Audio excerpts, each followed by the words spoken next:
Well, good morning, everybody. Thank you for being here. Last week, a Venezuelan drug boat tried to poison our streets. And now, today, it's at the bottom of the ocean. That's exactly how you save American lives. President Trump wasted no time. Drug dealers, gang members, and terrorist organizations are now on notice. President Trump's Department of War will unleash America's full firepower to protect the American people. And the House Republicans, well, we have his back. This week, House Republicans will deliver a defense bill that will end wokeism in the military, secure military equipment that's made in America by Americans, great American warriors, and get American warriors what they need when they need it, and fundamentally deliver peace through strength. Let me tell you how. First, there will be no more taxpayer-funded drag queen shows or gender surgeries. House Republicans are putting an end to that. We're also repealing the Biden administration's woke, DEI, and critical race theory efforts. Second, House Republicans are building on the accomplishments of the working families tax cuts for American manufacturing workers. The NDAA rebuilds our defense supply chains so our weapons are built by American workers, not foreign adversaries. Jobs here at home, security here at home, strength here at home. And third, House Republicans will be cutting red tape, building transparency, and shifting the focus from paperwork to firepower. Finally, House Republicans are building peace through strength. I'd be remiss to not reflect on the horrors of September 11th, 2001. Nearly every single one of us remembers where we were that day. And nearly every single one of us remembers the resolve we felt in the words, never again.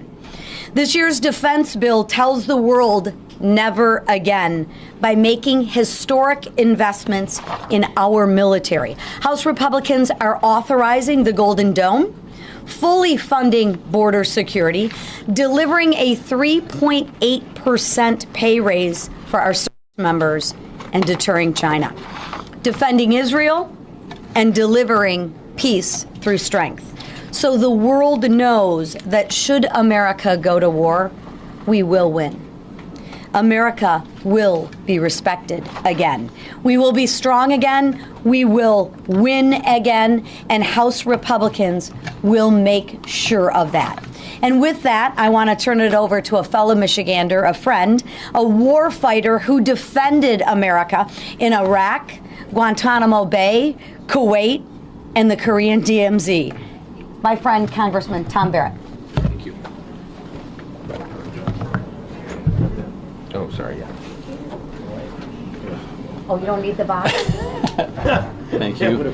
Thank you, Lisa, and thank you to all of you here and to our leadership team for allowing me to join you for a few moments. I wanted to highlight being back home in my district over the month of August. Like so many other members, all of us were back home working hard, and I can tell you that the American people and the folks in my district that I was connecting with day after day were telling me how excited they are about no taxes on their tips, no taxes on their overtime pay. I went to a road building site where they were laying fresh asphalt down on the road, and the crew there was extremely excited about the overtime work that they're putting in with seasonal labor, and everything else is not going to result in more taxes on their overtime pay. The waitresses and waiters and wait staff and service industry folks were really excited. We had the small business administrator in the district talking about the no taxes on tips for them as well.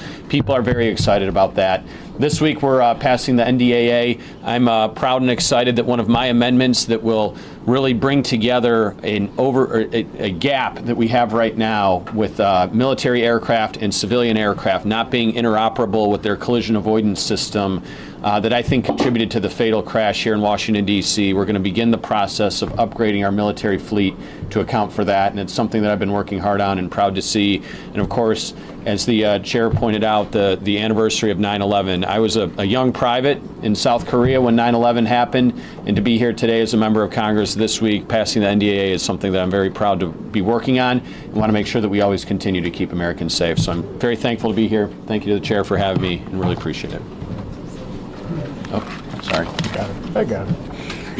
Hey, you're good. You're good.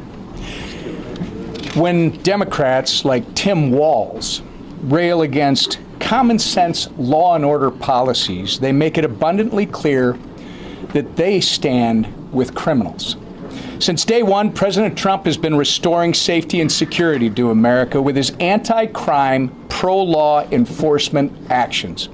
Thanks to him, crime in Washington, D.C. is down to historic lows. As of yesterday, there have been over 2,000 arrests made and over 200 illegal guns seized in D.C. since he began this effort.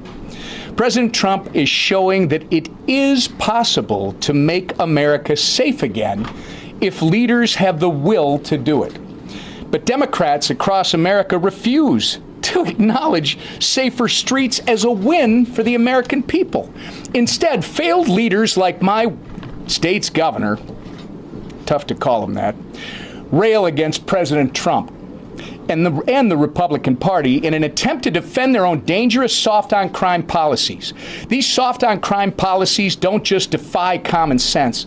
They put real lives at risk. The whole world witnessed this when over the weekend a video was released of a 23-year-old woman boarding a train in Charlotte, North Carolina. Moments later, she was dead, stabbed in the throat by a random man sitting behind her who had been arrested and released more than a dozen times prior. Woke judges, DAs, and politicians run and govern on a platform that protects criminals while leaving innocent civilians to bear the consequences. It doesn't have to be this way. President Trump has made it clear that law and order works. Now is the time for the shameless so-called leaders of blue cities and states to take a page out of President Trump's playbook. With that, I turn it over to our great leader, Steve Scalise. Well, thank you, Whip. And this is another busy week in the Republican majority House where we're going to continue to do the people's work. It's so important that we get the National Defense Authorization Act passed, where we come together and debate the priorities of our nation's defense. And if you look at this bill, and I think Tom did a great job of talking about some of those important reforms that are in the bill, some of the important priorities, we're giving a pay raise to our troops, our men and women in uniform, to continue to address something that Chairman Rogers has been focused on for a long time, and that is to increase morale and to focus on making sure we're taking care of our men and women who take care and defend our freedoms here and abroad. We're going to continue to allow President Trump to have the tools that he needs to show peace through strength around the globe, as he's doing. The only reason he's been able to get so many peace accords with other countries is because he has the military might to back it up. You don't ever want to have to use it, but if you don't have it, the bad guys around the world see that weakness, and they've exploited it in the past when we've had weak leaders, like we did the previous administration. The bad guys around the world took advantage of that. It doesn't just hurt America, it hurts our friends and our allies all around the world. So it's critical that we refocus our military on its main mission. And part of that refocusing means getting rid of a lot of the wokeness in the military that used to be there. And this bill continues to advance those efforts. Something else you're going to see here in the House tomorrow, the Oversight Committee is going to be taking up all the D.C. crime bills. We've talked about this in the past. You've seen it. You can walk around the city, and it's actually safer today because of President Trump's action, bringing in National Guard troops. But we've seen and identified many flaws with D.C. ordinances. You know, when people complain about the revolving door of crime, why is it that some young kid can come and commit a carjacking at gunpoint and walk free the next day? It's because that's what the ordinances in D.C. allow. They actually allow soft on crime measures, so we're reversing that. We're going to be bringing bills through committee tomorrow and ultimately to the House floor in the weeks ahead. where we will make D.C. safe again. We will get rid of all of these ridiculous laws and limitations on law enforcement. No cash bail. Right now, if you're under 25, you can be treated as a 14-year-old if you commit a violent crime. Crimes at gunpoint, you can walk free the next day if you're under 25 years old, which, by the way, are the ages of most of the violent criminals here in D.C. And so you wonder why there's a revolving door. We as House Republicans are going to address it. I call on every Democrat to join with us and give up their defund the police, soft on crime mantra. We'll see if they finally listen to what the voters of this country want. I'm not holding my breath. Luckily, we're going to do it on our own if they're not going to join with us. But we're going to show the American people that we're not going to sit idly by. And you see President Trump talking about making other cities safe. And, you know, the whip talked about Governor Walz. You see Governor Pritzker. You see so many other governors trying to defend criminals, trying to criticize President Trump for stopping murders in their own cities. Those governors should be working with President Trump to figure out ways to stop murders. You know, if Governor Pritzker, instead of trying to come up with tweets to criticize President Trump, he could deploy the National Guard himself in Chicago and stop the 7 or 8 murders every weekend, if he cared about it. But he doesn't. They want crime to continue. They want to continue defunding the police and try to have it both ways. And President Trump is tired of that game because he's tired of watching people be hurt. There's no reason for this violent crime wave that we see in so many cities. So we're going to continue to have the president's back and frankly, have the American people's back. Regardless of their party, regardless of what city they live in, everybody deserves to be safe. And Republicans are going to continue to push policies to help put that in place. And the person who is leading that charge is our Speaker, Mike Johnson. Thank you, Mr. Leader. Can I ask a point of personal privilege? Are we in charge of the lights here? Is this an NRCC thing? Can we turn those down seriously? Whichever staff member can dim the lights, you get a gold star today. I love you so much. Sir, we've got to have a lot of light because there are quite a few of you at the podium. All right. Okay. All right. No mercy. No mercy. They're wearing me down. I feel like I'm under interrogation here. Okay. Yes. All right. I'll respect that. But we're going to change it next time. I'm giving you a heads up. All right. Look, we would be in a good mood because everybody's back for our first political conference after the August recess here at the NRCC. And our members are spread out, fanned out around the country, selling the merits of what we've done, sharing with people, educating the public about all the extraordinary things that we've got in our legislation, the One Big Beautiful Bill, the Working Families Tax Cut. We could call it a lot of things. We could call it the American Energy Dominance Bill, the Secure Our Borders Permanently Bill, you know, on and on. But it's so well received. And you all have seen the polling. Every individual provision is wildly popular. The people know, and they're beginning to experience and feel what we've done for them, and we're excited about that. But our spirits are dampened a little bit this morning because of all the discussion about the crime, and it's not something that we can overlook. It's not something we should overlook. Whip Emmer specifically was talking about this just unspeakable tragedy, this 23-year-old Ukrainian refugee was brutally murdered in cold blood on a train in Charlotte, North Carolina. Her name is Irina Zarutska. And she was on the way home from her job at a pizzeria where she worked. She was stabbed repeatedly by a career criminal with a rap sheet a mile long. It's infuriating, it's heartbreaking, it makes us, it gives you a feeling in the pit of your stomach. This young lady, Irina, survived Ukraine. She fled amid the deadliest land war in Europe since World War II.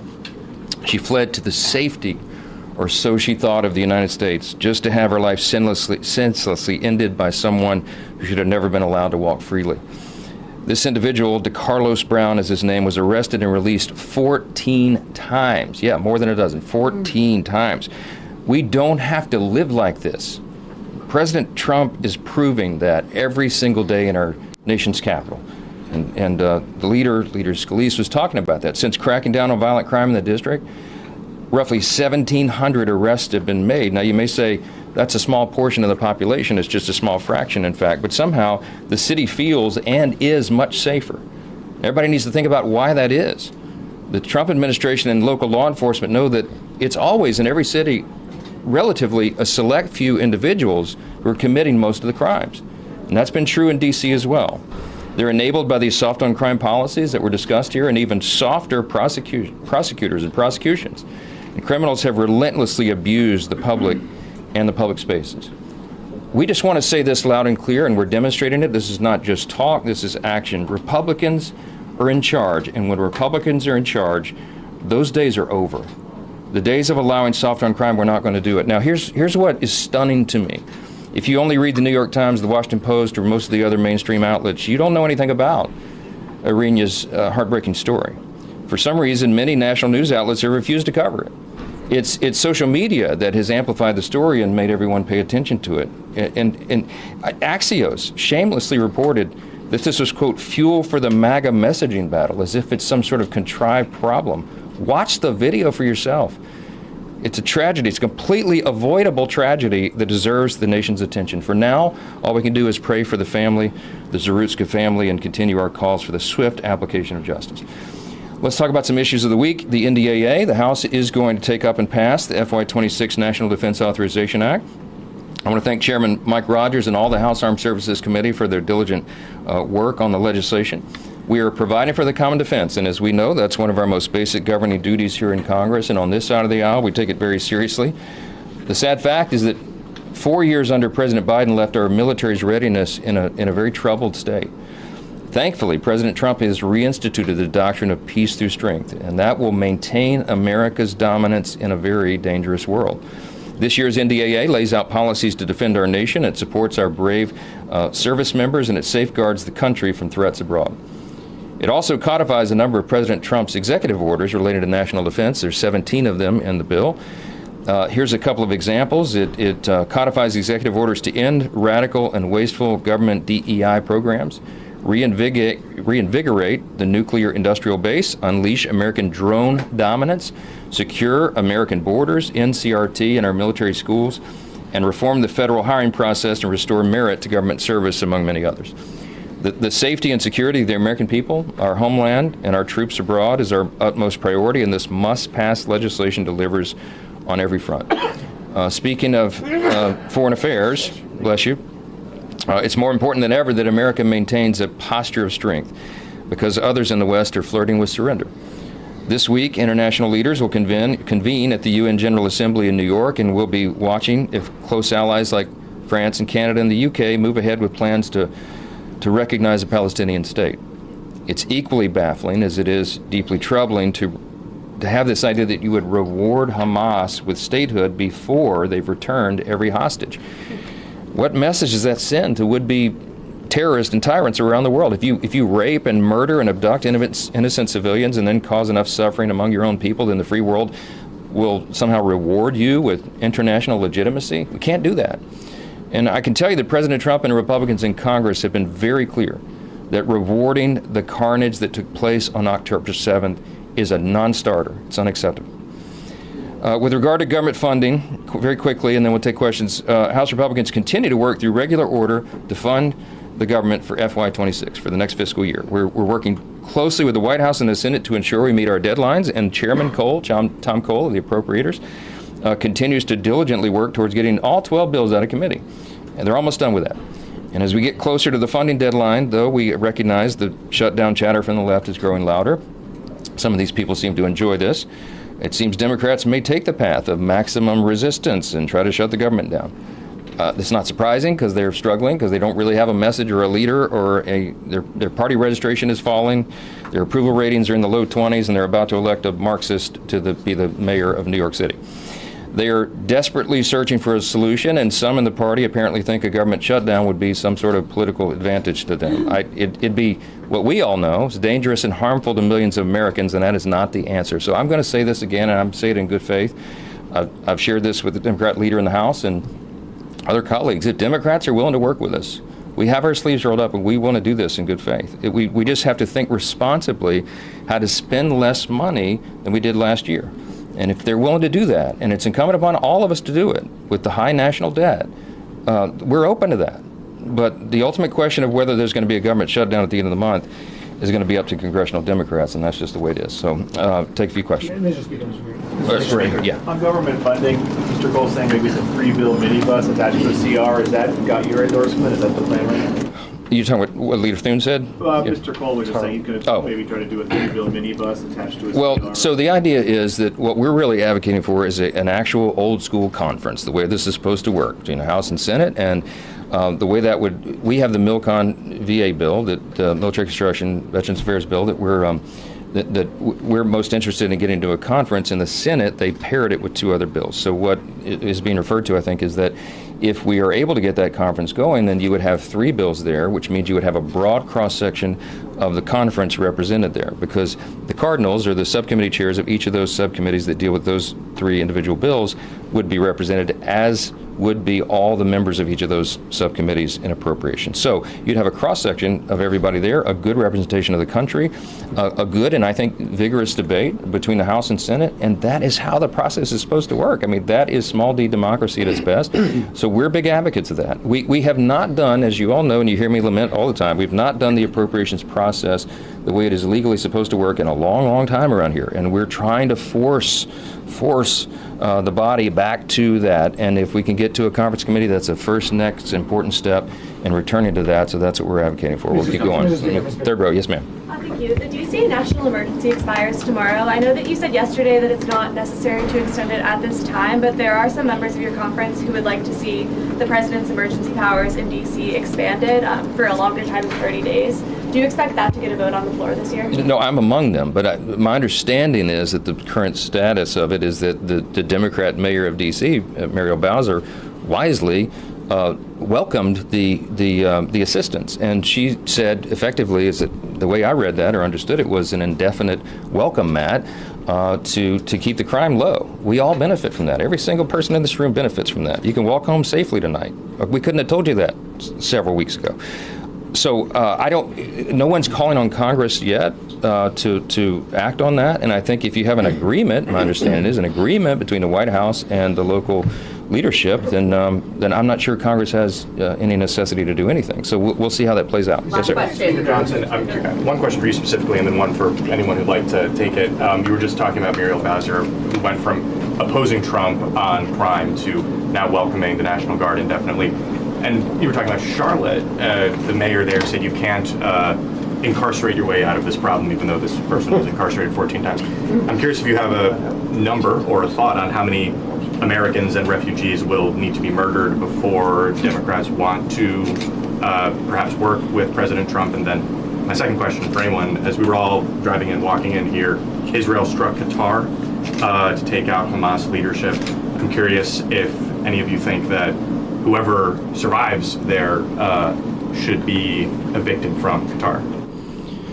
I don't know anything about that development. That's news to me. I've been a little busy the last couple hours, but we'll have to see how that plays out. I mean, look, I was in Israel myself a few weeks ago in early August.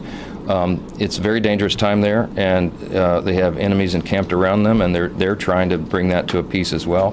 But Hamas, by anybody who looks at this reasonably, and in my view, this is my personal view, that Hamas has to be eradicated. You've got to remove that threat on the immediate border, frankly, within the bounds of Israel. And I'm not sure about that development. We'll have to see. I'll reserve judgment to talk about that. But I would say with regard to the crime stats, it's a very good question, and not a rhetorical one. I mean, these mayors in these big blue cities have to ask this question, and I think their voters and the residents and the law-abiding citizens in all these cities should be asking local leadership, how long are you going to put up with this? When are you going to put your foot down and do the right thing, the common sense thing, the thing that is wildly popular with anybody you ask them? Do you want do you want to reduce carjackings by 85% in your city? Because that's what's happened in D.C. since President Trump got involved.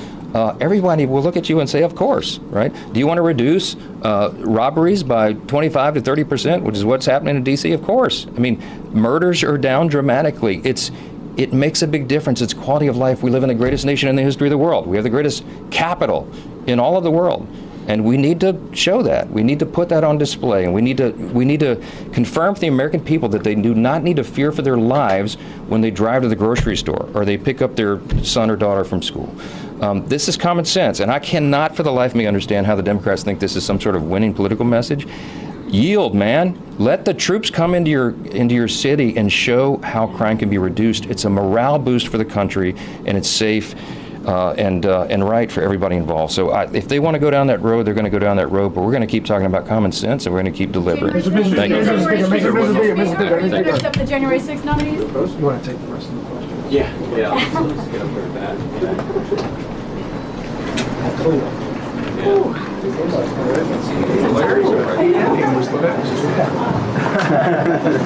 I'm glad.